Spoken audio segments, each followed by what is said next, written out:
So number one, we must force the world to see the righteous cause of Lao Beijing.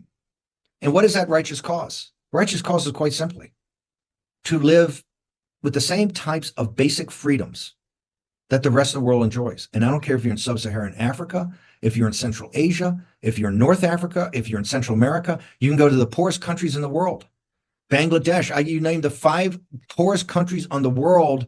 And in the poorest countries, the lowest citizen in the poorest countries has more freedom than the richest man in China. How do I know that? Miles Guo was one of the richest men in China, and he was treated as a common criminal and was going to be in prison for made-up crimes when he fled. And where's Miles Guo today? Miles Guo is in prison because the Chinese Communist Party was able to get to him.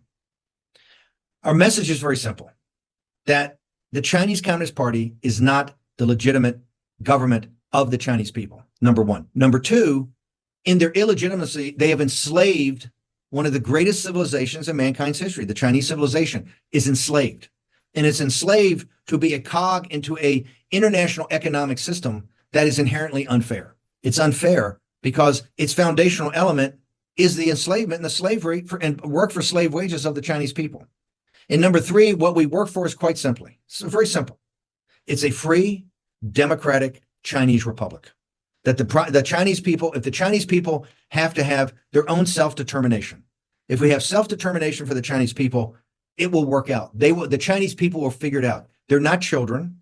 It's one of the most ancient civilizations around, and it will figure out its own destiny, its own fate by its own citizens. We have to hone that message and use the platforms that we have today. Your Chinese language network, your American language network, and they're quite small. I understand that.